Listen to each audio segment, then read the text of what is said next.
A poor potter was resting in the field after finishing his work.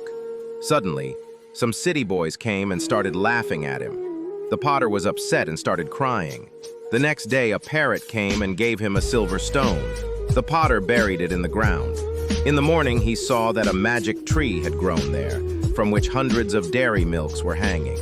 He picked them all up and sold them in the city and became a millionaire. But one day, the potter suddenly died. The parrot came and sat quietly and cried. No one else liked or